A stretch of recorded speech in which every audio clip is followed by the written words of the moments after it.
have some spikes on it and hit him in the back of the head. And that's the only way it could kill it. They said, what is it? They say this thing jumps from body to body and it takes over the most ancient part of the brain, the medulla oblongata, where the most concentrated part of the melanin was. You see? And it's in that movie Minion. You see? But in the Bible it tells you that the ones that's supposed to be raised up are those that were slain at the foundation of the earth.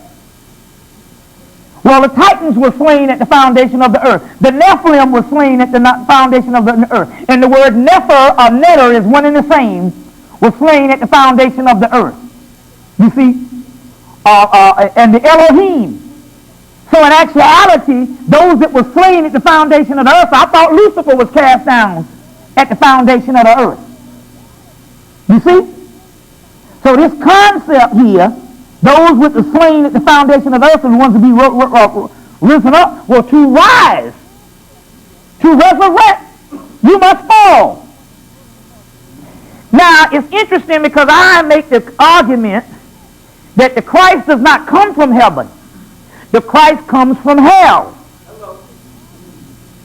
Now, in his book, because as you know that the Christ is the Greek, the Christ is Christos, but in Kemet is Kres, but it's also Heru. But Heru in Greek is hero. And he makes a clear statement that the hero always comes up from the underworld. To resurrect, you must be a fallen entity. We'll get deep into the esoteric thing of how this is actually done. Well, how does the Christ come from hell? In order for the Christ to evolve into the Christ, it has to ferment. Just like you take that water into wine, or throw the water in the wine and all this shit.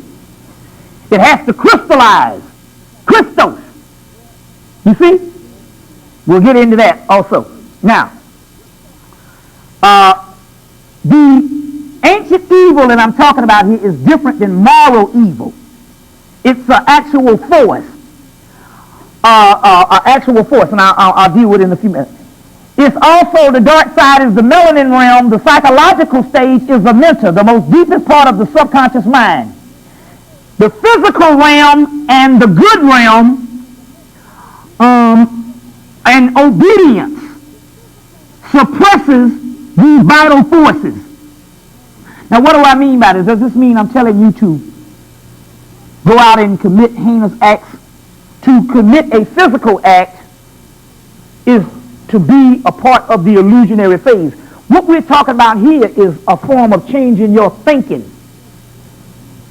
You see what I'm saying? Your thinking has to be changed. If the subconscious mind acts upon what is given to it in the conscious mind. You understand? What is given to it in the conscious mind. Then when you give it wrong information, the subconscious mind still acts to that wrong information the same way it would right information.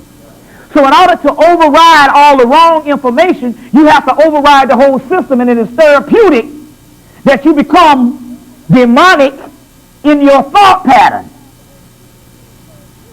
So how does one become demonic in their thought pattern? Number one way to help you along is to understand, well, if this is an illusion and this is a dream, then nothing really matters based on how you behave. But we're talking about a thought condition. And that's just what it is. There's a good book. You want to learn about the Matrix? Well, I'll put one on your ass. Oh, yeah, you want to learn about some goddamn Matrix? They got a white woman from the University of Chicago. All she does is translate damn text, and her specialty is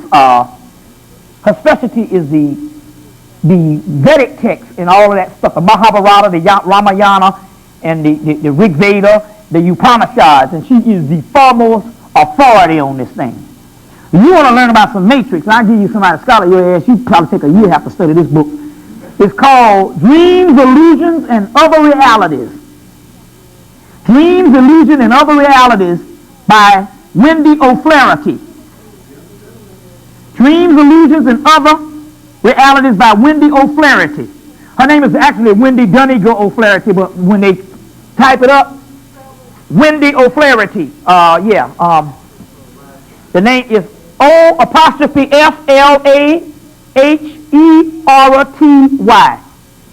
O'Flaherty. Apostrophe O''Flaherty. Wendy O'Flaherty, University of Chicago Press. And this book is called Dreams, Illusions, and Other Realities. And there's one in there in a text where they talk about this sage that went to sleep. And he dreamed it was a woman. Then the woman dreamed that she was a doe or a deer, and the deer dreamed that it was a flea, and the flea dreamed that it was a weed, and the weed dreamed that it was a bee, and on until you got a whole goddamn civilization. And then one of the animals dreamed that it's Rudra, and Rudra is a form of Shiva, which is the Hindu Horus. And then when it dreams it's Rudra, Rudra realizes he's dreaming, and he wakes up and all this shit disappears. And that's how it is in your mind. You see? It's only a dream. You see? But when a God dreams, the reality is stronger. You know that book, The Spirit's Book? Everybody tell you, get that book, The Spirit's Book. You know who the book is by? What's it? Alan Kardec. In that book, they talk about they have these entities on the other realm. And they be like, oh man, I'll incarnate down there on that damn earth. Oh man, if I get down there, man, I'll be running shit. They be like, man, I'll be running shit. I'm gonna go down there and rule. Soon as they get down there and they get in that damn brain and they lose their mind as a little baby, shit, they end up about 18 years later and shit, and they're standing around some damn club and shit with a bull can in their hand. Don't know their ass from a hole in the ground. This was the same person a few years later talking about how they're going to get down there and do some shit. So when the God starts to dream, it's powerful. That's why you can't wake up from the shit. Now in this book, I'll read it to you right now to give you the crux of the Rig Veda. And this is a good one, the Tibetan Book of the Dead, edited by W.Y. Evans Wintz, W-I-N-T-Z. And in this book here, I got it right here. I want to read it to you so you'll know what this thing says. Look at this. On page 67, enlightenment results from the realizing the unreality of existence. Enlightenment, this is the crux of the book. Enlightenment results from realizing the unreality of existence. See, first of all, I know we got to break this thing, but just think about it right now. If you start living just this everyday life, you know what I'm saying? Somebody crying and stuff because their arm got cut off, and you go, oh, that doesn't matter. Just say the most heinous shit, because I do it on the news. I'll be like, oh, that doesn't matter. I be saying in my head, oh, that doesn't matter. You see? Like, take for instance, I saw a guy down on the wheelchair. He had a stomach and a chair. No pee-wee, no nothing. Spirit was like, he don't know what he's supposed to do is kill himself. I mean, at best, he get a new damn body. It's just the way you look at shit. You see what I'm saying? The way you look at stuff. That's why they had to stop Kevorkian ass. Kevorkian said, gotta go. And after a while, they looked up and Kevorkian had a whole movement. These crackers were like, hey, wait a minute.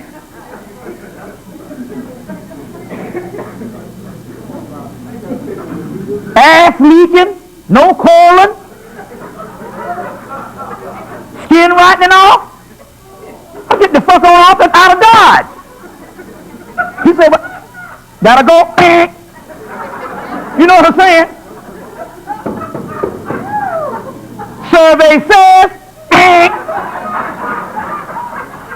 and the damn government said, hey, wait a minute. We gotta stop this shit. These people waking up. This is an energy that's being unleashed on the planet. These motherfuckers realizing that they don't have to stay here. Gotta go. Next thing you know, they con that nigga to get on TV and kill somebody on TV. That was his ass. Took him right on off the equation. You see? Let's go on. Let's go on. Now, also in this book, they talk about the Bordo realm. And I'll read this part to you, what it says about what the Bordo realm. Number one, the Bordo also means melanin also to that realm. But in here it also talks about this too, and I want to get into this particular part here too. Y'all all right? The Bordo realm is a dream world. Now, when you go to the Aborigines, what they say, well, we give you all this history. Well, let's put it this way. The Egyptians in Manetho say they give you all this history. They say, what happened before the history? They say, oh, that's when the gods used to rule. The Aborigines come in and they say, Australian Aborigines come in and say, well, we have all this history. Then what they say, dream time. You see what I'm saying? So that means that the realm to be fought on is the Bordo realm, the dream world. Now the Upanishad says when a man sleeps in a deep sleep, he goes to his higher self. And also I told you that the number one key to the white man's world in his civilization is sleep deprivation. If he can give you sleep deprivation and dehydration, he got your ass. You see? And one of the ways of sleep deprivation is also just bright lights. He lit up the night. And he shut you down. Sleep deprivation. So, I explained before that it's like a system. The more sleep you get, the more to this doorway you get to. The more sleep you lose, the more and more you go back to the end of here and you got to build the sleep back up. But I also talked about how the kind of sleep you need, because it's almost impossible for some of you all to sleep, you got to get a deep sleep. So the best thing is to take you about 4 valerian roots. Valerian root. Or what else, some other thing? Chamomile? Hops? There's several roots and stuff you can take. And to get at the deepest kind of sleep. And you build up this time in this realm, in this Bordo realm. You see what I'm saying? As long as he can keep you deprived of the sleep. Sleep deprivation, that's one of the keys. That's one of the keys to his rule is dehydration and sleep deprivation. And you know, this book here, man, this book here is interesting because this book here, shit, they tell you straight up what dehydrates the body.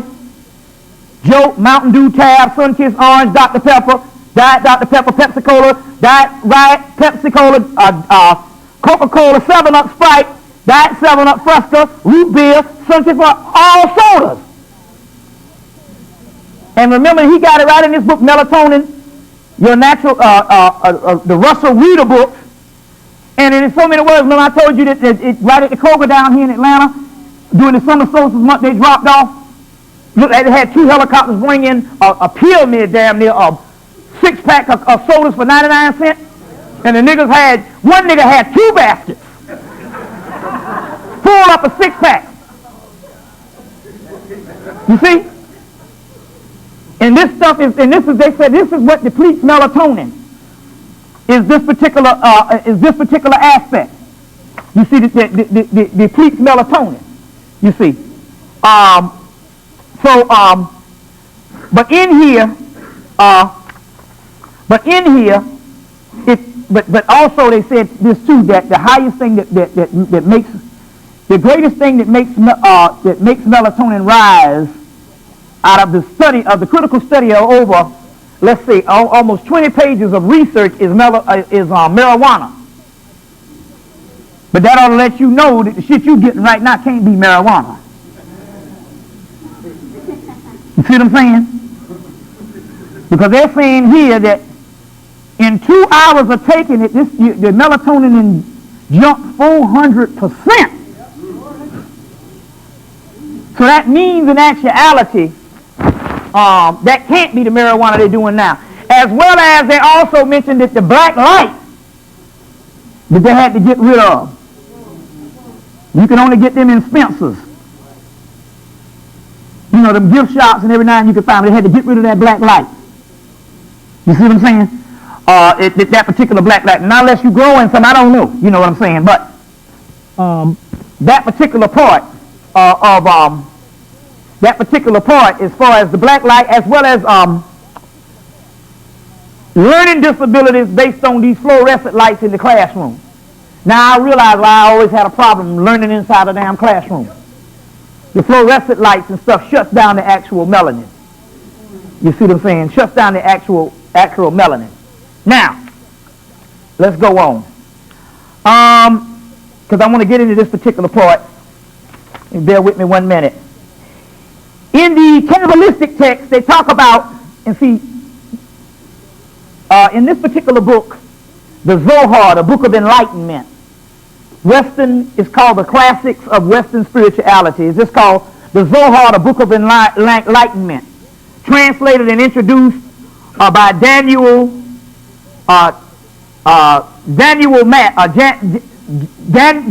Channon Matt, C-H-A-N-A-N, Matt, M-A-T-T. And he's the person that translated it. But they talk about a realm called the Siddha Hara. And they say this is the most evil realm. But in the aspect of this particular book, in the notes, in the extensive bibliography, and in the extensive bibliography, the guy goes down and breaks down, well, what is this Siddha Hara? He said the Siddha Hara was the practices, the Siddha Hara was the practices. Let me just go to the, because I got to read this thing. Bear with me 1 minute. 257. I want to read this. He goes in and he tells you what this Siddha Hara is. And he goes in and he says, I don't know if I can find it right now. He said this Siddha Hara, or what we call evil, he says is nothing but the practice of alchemy in ancient chemics. So basically this whole realm of what we're calling evil is another priesthood, or later priesthood, rebelling against the ancient art of ancient Kemet. What is the royal art of ancient Kemet or ancient Egypt? Alchemy. And what is alchemy? The ultimate study of melanin. So they had an ancient priesthood that rebelled against it. And I think it has something to do with Akhenaten. You see what I'm saying? That rebelled against this particular realm.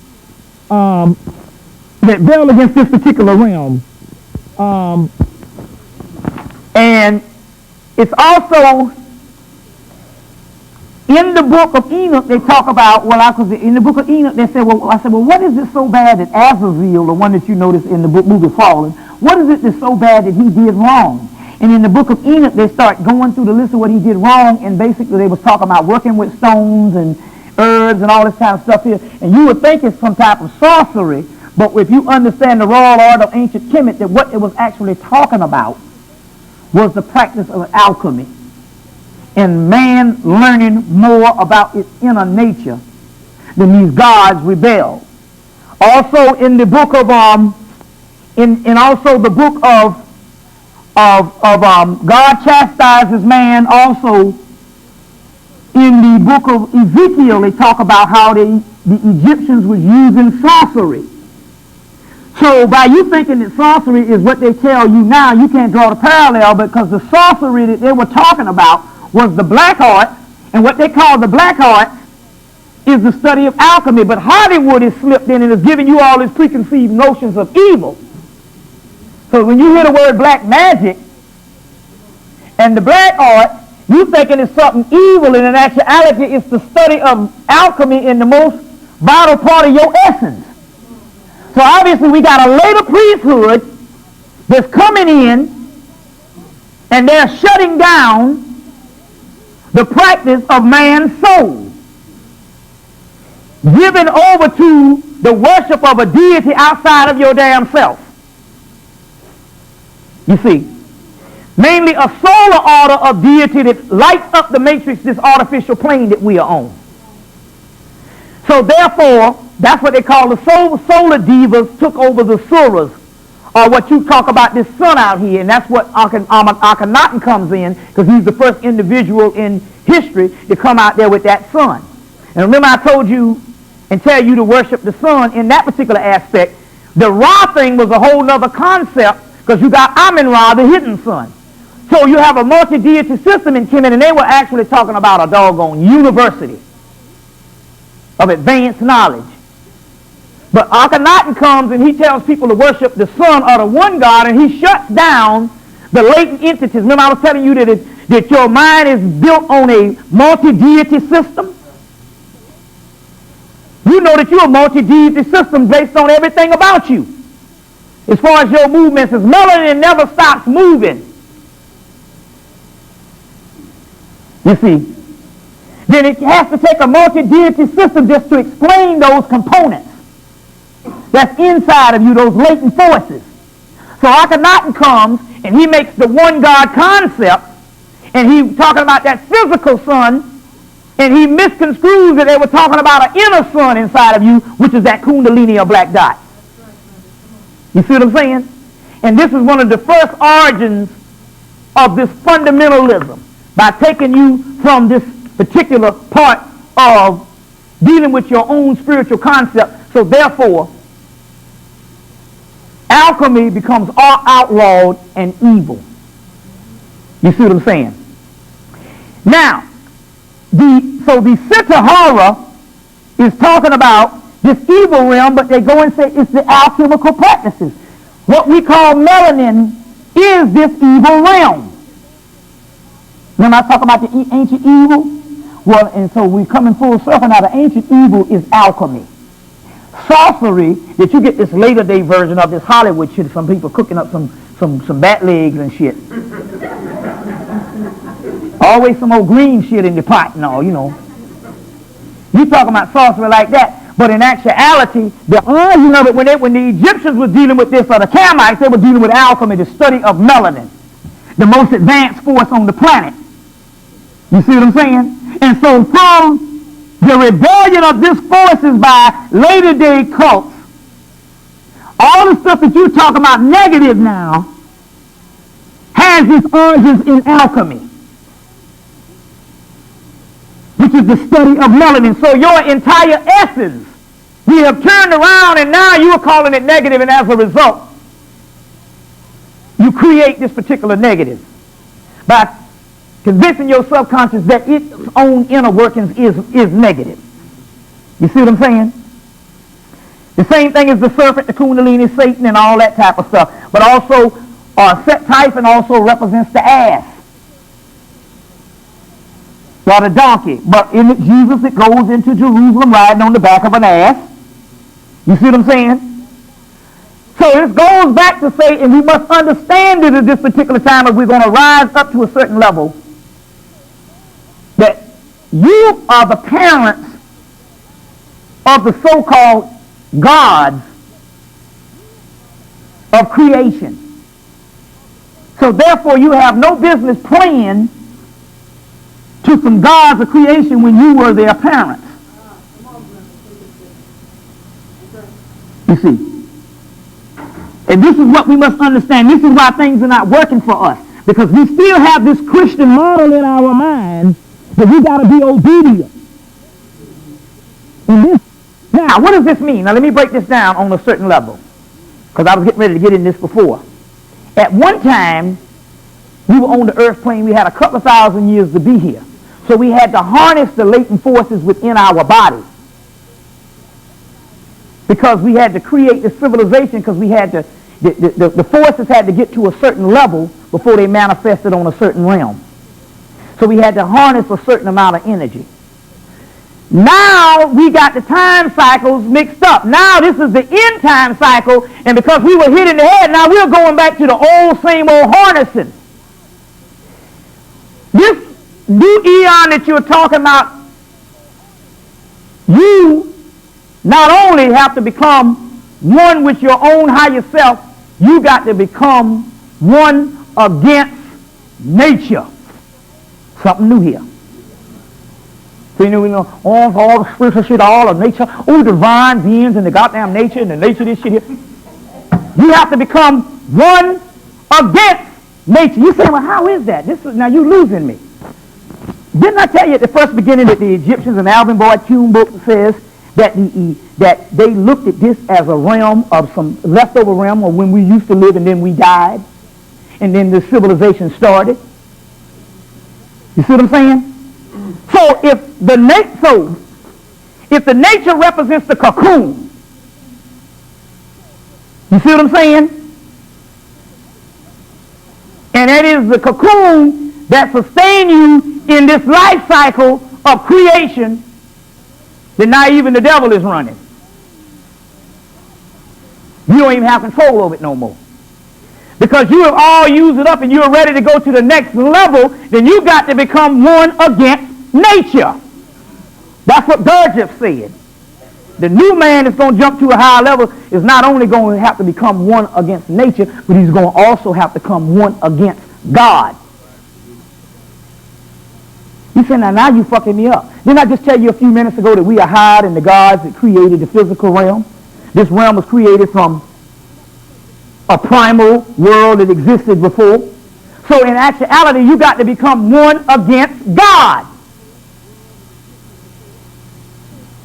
Because, now what is this talking about? We are not talking about, so you have to get out of the human phase when you talk about this. Think of this thing as one energy superseding another energy.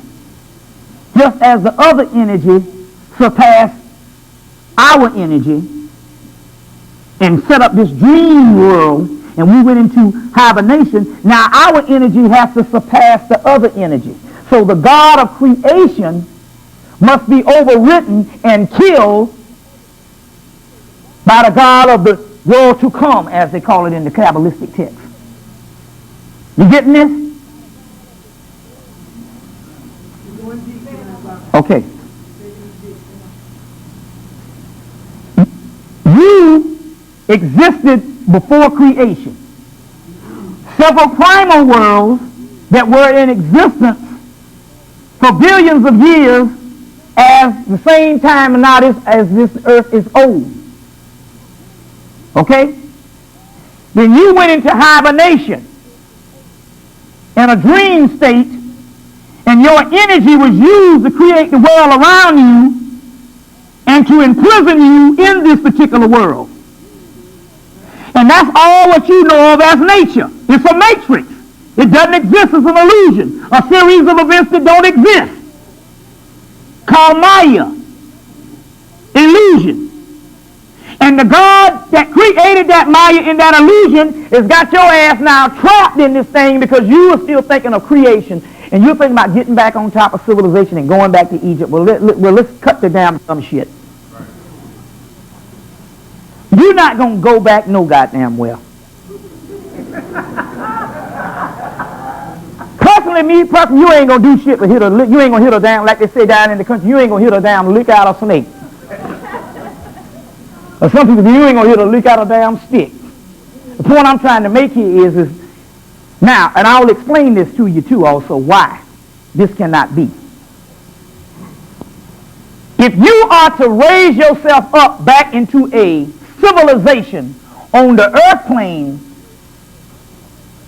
that resembles your past glories, that means that your soul will be trapped forever.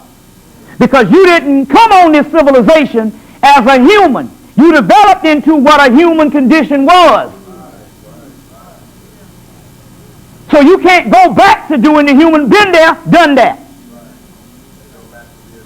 You got to go back to the original. So all of the Afrocentric and the conscious community and stuff is all based on you going back to the original. But we don't read what the ancients say. The ancients never said that you was going to return to Egypt. The ancients said, as well as all religions, even the religions say this, but all ancient scriptures talk about you go into another existence. Remember, enlightenment is, what was it? Hold on. What was it? The enlightenment results from realizing the unreality of existence. That's what enlightenment is. That when you realize the unreality of existence that's around you, then you are enlightened. So why the hell are you going to go back and live into some more illusion?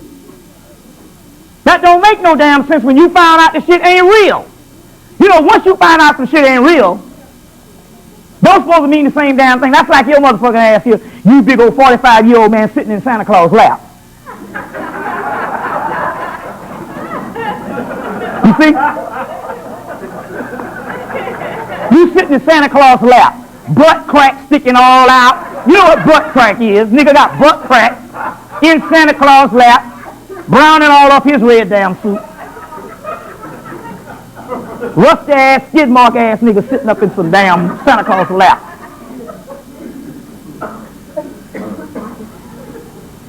You see the concept here? So, you got to kill existence and you have to kill nature because nature is that existence that they're talking about. So you got to be one against nature. You see? Not one in tune with nature, you got to destroy nature. And as we go on, we'll show you how it's done also too.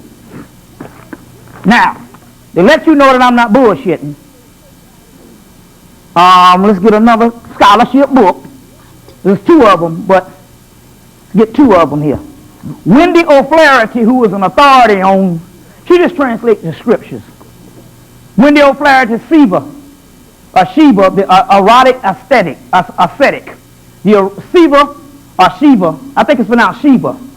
The erotic ascetic. That's her book. As well as Women, Androgynous, and Other Mystical Beasts by the same author. Women, Androgynous, and Other Mystical Beasts by the same author. Now let's look up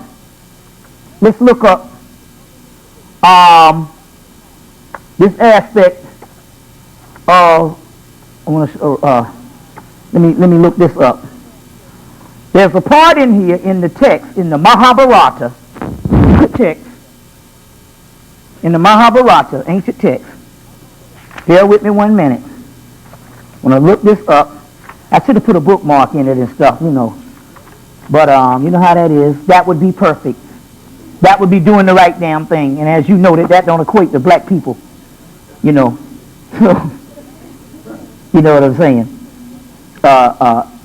Because remember I talked about also too, if you lose your sight, your ears get better. If you lose your hearing, your sight get better. Well, in actuality, black people have an atrophied brain now. We have a racial senility. Our brains don't work right now. It's atrophied. That means that in actuality, you are becoming more and more subhuman. Now, ain't nobody in here you have to argue with that. All you got to do is go right downtown and look at niggas on the street. Or you can go in your respectable family and see how materialistic and non-human your people have become compared to 30 years ago. But that's good. That's good if you understand basic metaphysics. They're supposed to. 226 of the book. They're supposed to.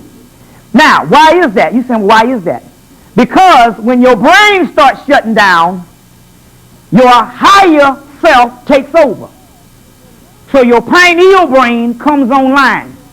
Lucifer is the pineal gland, the light bringer, cast in a physical body. And its enemy, or the seal that bound it to hold down, is the physical brain. Guess what the enemy is? Your physical brain is your enemy. Humanity is the enemy. You say, that's some crazy shit. How is human? I'm human. No. Human is what you have fooled yourself into believing that you are, or your condition that you have been conditioned to believe you are. The ancient evil is who you are, and it is only evil in reference to humanity. To humanity, this ancient energy is evil because it's going to destroy humanity.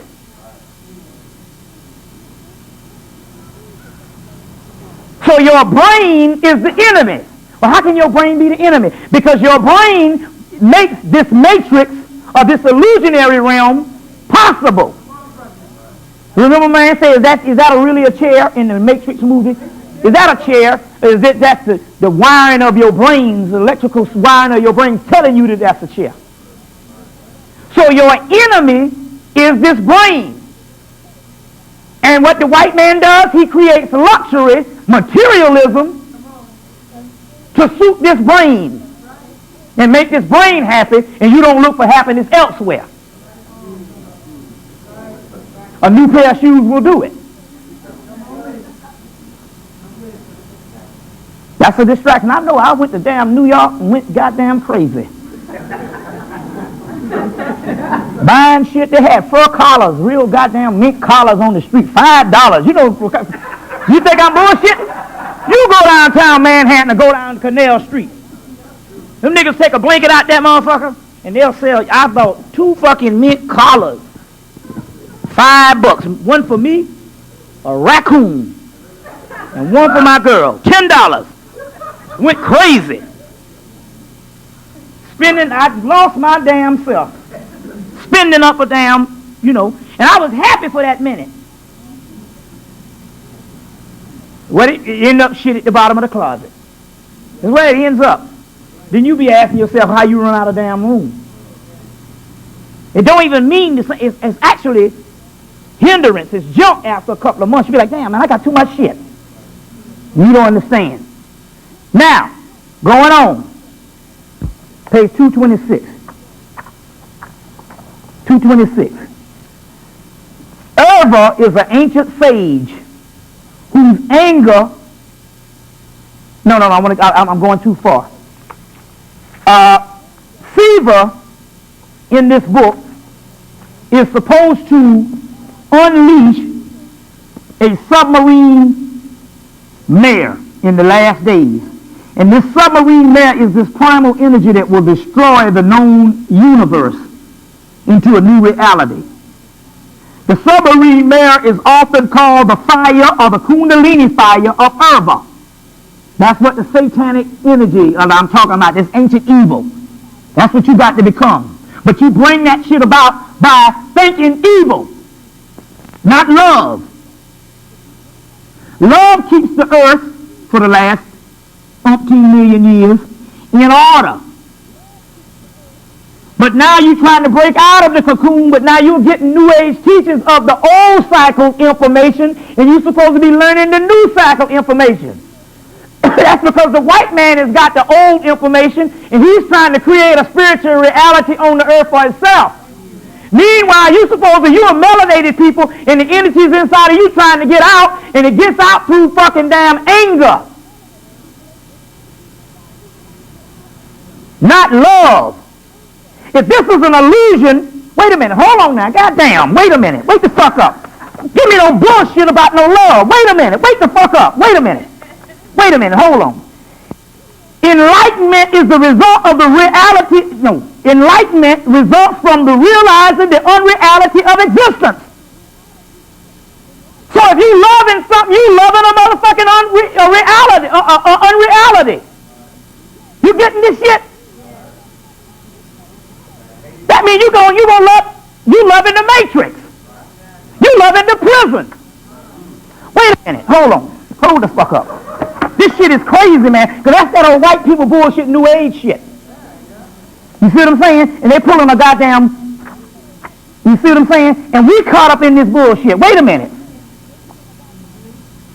The fact stands that the Egyptians did call their life death. And when they spoke of the dead, they were speaking of its inhabitants, of living humans. Now, the death and the dead was used in scriptures to refer to a living humanity of earthly embodiment. Okay, hold up. Ballad of dry bones. Wait a minute. The reciprocation, no, I want to go on down. Wait a minute, hold up. Bear with me 1 minute. Hold up. Y'all all right? Yeah. Hold on. Well, we need to get this shit straight here. You see what I'm saying? Because we need to get this straight. Let's see. Hold on 1 minute. Bear with me. Page 93. Hold up. Page 93. Hold up.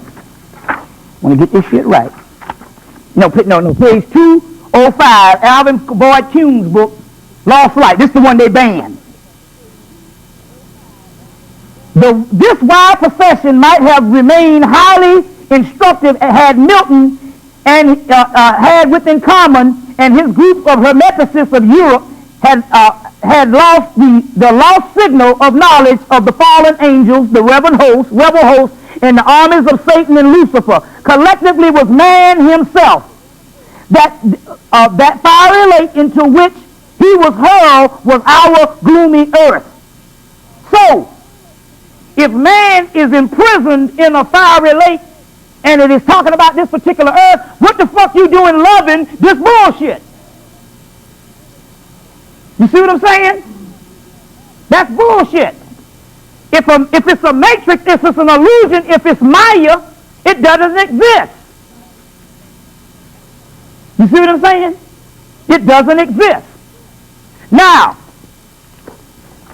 so what is the solution? And I got a real deal solution also in a few minutes. Show you some shit in a few minutes. That's right. I got some real shit for you in a few minutes. Hold on. The submarine fire is called Urva or Arva, or it is called the fire of Arva. What is Arva? Urva is the name of a sage whose anger was its source. In so many words, Urva's anger was a blazing fire that was raised up based on this anger that destroys the universe. Now, Urva, his God form is Siva. Then he goes on to say, well, how does Siva destroy the universe, which is the matrix? He burns it up, I quote, O'Flaherty, Siva or Shiva, the erratic aesthetic, he burns the universe up with his third eye. Now, wait a goddamn minute. Wait a minute. Hold the fuck up. Hold up. Hold the fuck up with the dumb shit. If the third eye produces melanin, and they say that the third eye is supposed to burn up the damn universe, you understand what I'm saying? Then what's all this other bullshit? That's what the third eye is here for. It is the fire that is supposed to consume the universe. That they say, my God is an all-consuming fire. You get this? But they also say that this fire is erupted through anger.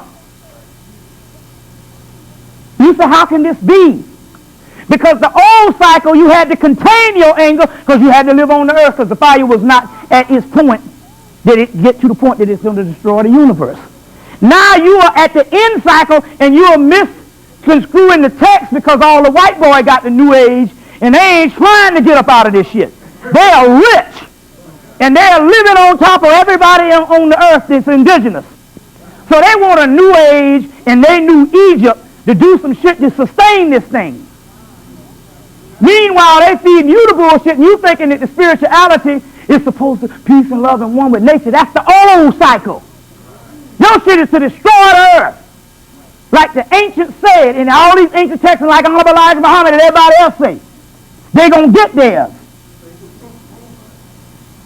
But we're all going to get ours based on destroying our shells that we are into. The difference is once you destroy your shell, you are free.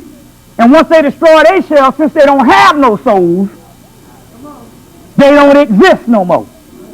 So when the Spirit said, they kept saying, you don't understand, white people do not exist. I said, wait a minute, what are you talking about?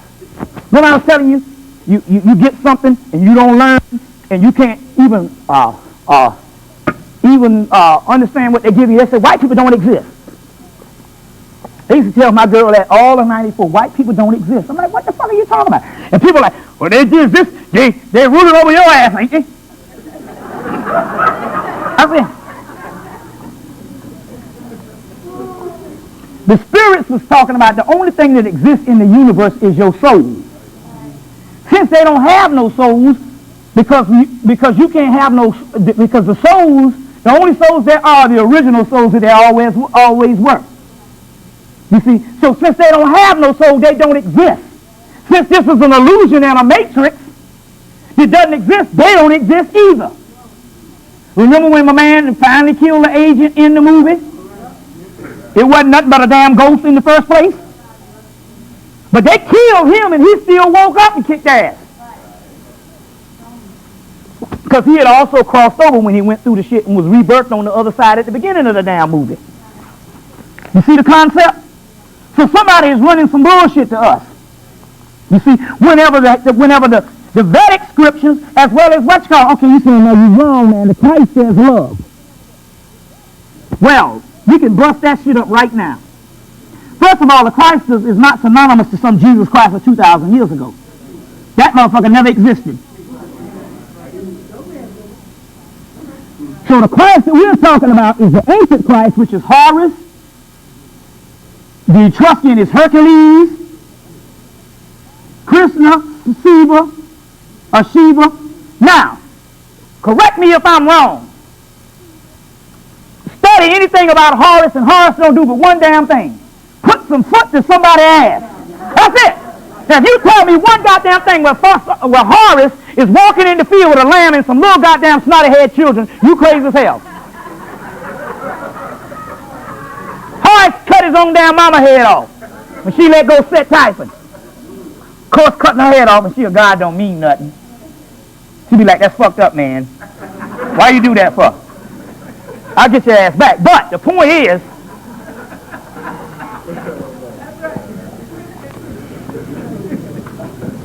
the Christ in ancient Kemet is the ultimate embodiment of what you would call Satan today. A straight up killer. Make no bones about it. If you read Shiva, now I'm going to tell you, the stuff, the Horus stuff that you get in Kemet, you didn't get a lot of it because you just got the basic Osirian myth. You say, I want to know more about this Horus cat, but you don't get it, or the Heru cat. That's because a lot of it is suppressed. They still got tons of this stuff that they don't show you in Egypt. You want to get the real shit on what's his name? You got to get these two books and study these two books. This one and what is that? The book erotic ascetic. These two books. And in here, this motherfucker is a straight up gangster. Fucks all day and fights all night. That's all he does. Erotic. Him and his girl get together and they start screwing and they say, you got to stop him, man. They're going to destroy the universe. That's what it is. It's in here. Him and his woman get together and they start screwing and destroy the damn universe. But the first thing he does to rise up is he burns up and he destroys love. That's in the damn book. So everything that this religion has taught you to be about, you got to be against, because we're talking about a different cycle. We're talking about a different cycle. You get where I'm coming from here? In the Gershom Scrollem's Kabbalah, it talks about one of his books. They said, well, they had all these Kabbalistic texts. They got out of Kemet and all. They said, well, what does all this shit mean, man? This was right before he died. And he's the foremost authority on this thing. They said, well, what does all this stuff mean? He said, ultimately, everything got to return back to chaos. And we are the damn chaos beings. Well, in this book here, O'Flaherty's book, the Rig Veda, her version of the Rig Veda, I think it's in this particular version. It's either in the Rig Veda or she also has the Hindu myths. She got one called Hindu Myths down here. I think it's this Hindu Myths. I think this was the one because this was a better book. In here, her conclusion was that all things fall apart. So is the way of the universe. Everything deteriorates and got to go back to the great mother, which is the nothingness. Let's face the dumb shit. They say the burning hell, Alvin Boyd Kuhn in his book Lost Light says, the burning hell as everything in this world is in a state of deterioration and flux. And is burning up. So is the way of the universe. All of it has to go back to the chaos. And even in the Bhagavad Gita, which is a later day religious version of the earlier text, they even, when they go to the last thing, they say, well, what's it all about? What's going to happen at the end? They say, in the end, all of this shit has got to be destroyed by the gods going to have to be destroyed by chaos. Chaos Theos is the primal order that existed before creation, and that's who you are. The substance in you is a pre-creation substance, and it cannot act on the card of creation and nature. So you have to condition your mind and be free. Every now and then you get a notion to kill some damn body. That's what the fuck you supposed to do.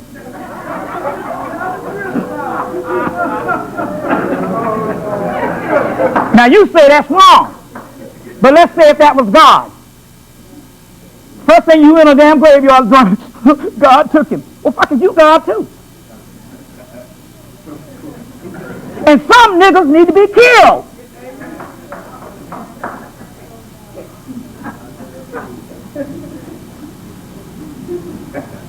You see all them Negroes on TV, buck dancing Negroes on TV, selling you out? But isn't it funny that the Italians can take their fucking assholes out in their race?